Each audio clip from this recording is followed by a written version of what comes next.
Hantu di kampus. Kisah seram ini berlaku ketika Wani sedang menuntut di sebuah pusat pengajian awam di negeri pantai timur. Kehidupan Wani pada mulanya seperti biasa. Tiada apa yang aneh, malah Wani tidak sedikit pun menyangka akan mengalami kisah yang seram kepada dirinya. Wani seorang pelajar yang suka berada di kampus sehingga lewat malam. Perkara ini sudah menjadi kebiasaan Wani sejak menuntut di peringkat ijazah. Ia turut dipraktikan ketika belajar di peringkat master. Pada suatu petang, Wani dan seorang kawannya bercadang untuk membuat penulisan tesis mereka sehingga pukul 10 malam. Petang itu, Wani ingin mengambil wuduk bagi menunaikan solat asar. Ketika Wani sedang membasuh muka, Wani seperti merasakan ada sesuatu sedang memerhatikannya. Wani menyelesaikan wuduk dan apabila Wani melihat cermin di hadapannya, dia melihat kelibat berwarna hitam laju keluar ke arah pintu tandas.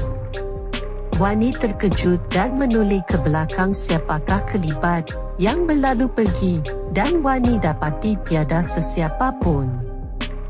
Wani berjalan keluar dari tandas dan terus menuju masuk ke bilik siswaza.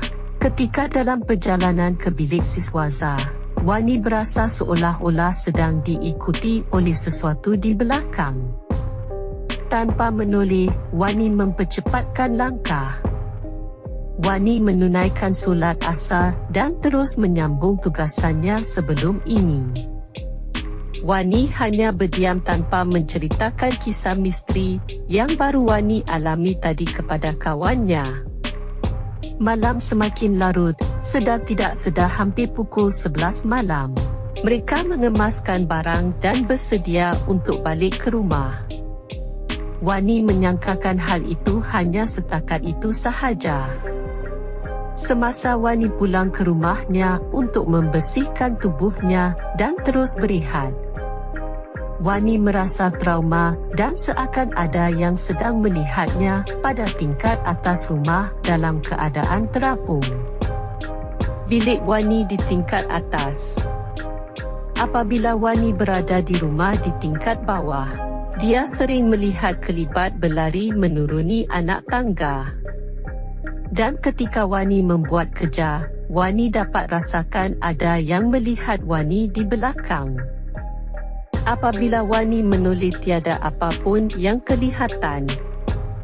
Keadaan ini berlarutan dan menyebabkan Wani nekat untuk mengetahui apakah yang mengganggunya. Satu malam, Wani tidur awal untuk bangun semula menunaikan solat qiyam, memohon agar Allah memberi petunjuk. Setelah selesai solat, Wani tertidur dan bermimpi. Dalam mimpi itu Wani bertemu dengan seorang budak kecil, kelihatan lelaki berumur sekitar 5 tahun. Kanak-kanak lelaki itu tidak berbaju dan tubuhnya berdaki. Rambutnya pendek dan kelihatan botak. Seluarnya diperbuat daripada kulit kayu dan diikat di pinggang.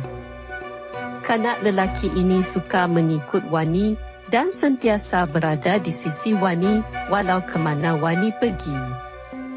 Dalam mimpi itu, Wani turut melihat dua orang wanita. Seorang wanita muda remaja dan seorang wanita dewasa. Mereka berdua memimpin tangan kanak-kanak lelaki ini. Keesokan hari, Wani berjumpa seorang ustaz dan selepas Wani dirawat, Wani berasa sedih dan sayu. Perasaan Wani seperti rindu pada seseorang yang telah pergi meninggalkannya. Namun Wani tidak tahu pada siapa. Keadaan Wani tidak tamat di situ, malah semakin bertambah teruk. Wani tidak dapat tidur awal di malam hari dan sering ketakutan tanpa sebab. Suatu hari Wani tidak ke kampus dan Wani mendengar suara memanggil namanya. Bila Wani membuka pintu bilik, tiada sesiapa. Kemudian Wani berbaring semula di katil. Ketika Wani melihat ke pintu bilik, Wani melihat sosok tubuh berwarna putih dan berambut putih panjang ke pinggang. Rambutnya lurus dan rapi.